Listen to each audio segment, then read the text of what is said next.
कड़कनाथ सिंह सेठ के दो बेटे थे। बड़े बेटे का नाम कालू कौवा और छोटे बेटे का नाम बंटी कबूतर था। कड़कनाथ सिंह सेठ की उम्र हो गई थी और वो अपनी आखिरी सांसें ले रहा था। मेरे बच्चों, मेरा वक्त आ गया है।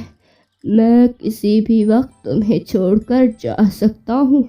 मैंने अपनी ज़िंदगी में कुछ भी नहीं कमाया, इसीलिए बंटवारा किए बिना दोनों भाई प्यार से रहना। आपकी यही इच्छा है तो हम कभी भी बंटवारा नहीं करेंगे, आप बेफिक्र रहिए। ऐसा कहते हुए कड़कनाथ सिंह सेठ के दोनों बेटे उसे भरोसा दिलाकर परेशान न होने को कहते हैं। ऐसे ही कुछ दिनों बाद कड़कनाथ सिंह सेठ की मौत हो जाती है। कालू और उसकी पत्नी चिड़िया दोनों पुराने ख्यालात के थे और बड़ों की बात का मान रखने वाले थे। आगे बढ़ने से पहले, एक माँ के बिना घर चलाना कितना मुश्किल होता है, जो दिन रात अपने परिवार और बच्चों के लिए काम करती है। तो अपनी इस प्यारी सी माँ के लिए एक लाइक और एक सब्सक्राइब ज़रूर कर देना और साथ ही अपनी प्यारी सी माँ के लिए कमेंट में ये इमोजी ज़रूर सेंड कर देना। लेकिन वहीं दूसरी तरफ बंटी कबूतर और उसकी पत्नी पिंकी चिड़िया पढ़े लिखे और सिर्फ अपने बारे में ही सोचते रहते थे। पिताजी खत, उनकी बात भी खत। अब हमें बंटवारा कर लेना चाहिए। जल्दी से अपने भाई से बात करके अच्छे वाला हिस्सा अपनी तरफ कर लो। और अगर तुम नहीं बोल रहे बंटवारे की, तो मैं टुनटुनी भाभी से बात कर लेती हूँ। हाँ पिंकी, ठीक है, तुम ही बात कर लो, क्योंकि मेरी बात तो उन्हें ज़्यादा बुरी लगेगी। ठीक है, मैं आज ही बात कर लेती हूँ उनसे।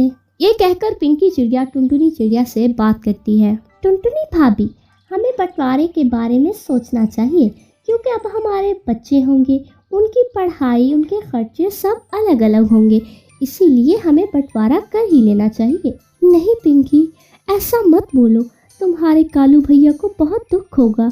हम आपस में मिलजुल कर रह लेंगे और जो भी घर का खर्चा होगा उसे तुम चला लेना, हम तुमसे खर्चों के पैसे मांग लेंगे, लेकिन तुम बंटवारे की बात मत करो। लेकिन पिंकी चिड़िया कुछ नहीं समझती और वो बंटवारे की जिद लगा लेती है।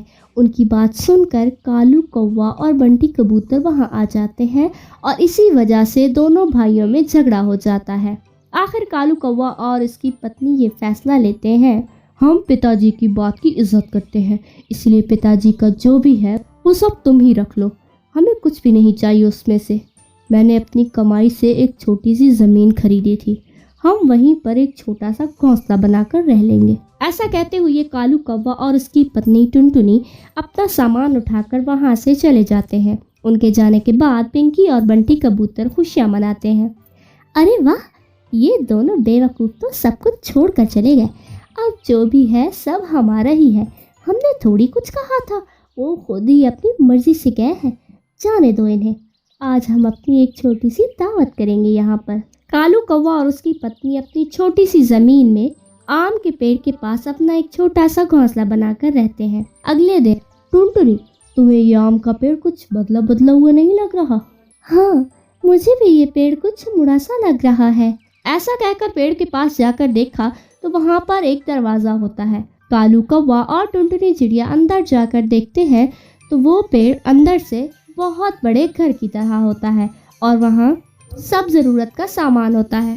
कालू कौवा और टुनटुनी साल भर इन आमों को बेच कर बहुत बड़े धनवान बन जाते हैं। उनकी ये सफलता देखकर बंटी कबूतर और उसकी पत्नी को कुछ भी समझ नहीं आता और वो दोनों कालू कौवे से मिलने के लिए उसके घर चले जाते हैं और इससे कहते हैं, पिताजी ने सारी संपत्ति तो मैंने रख ली थी, फिर भी इतने कम समय में आप इतने बड़े धनवान कैसे बन गए?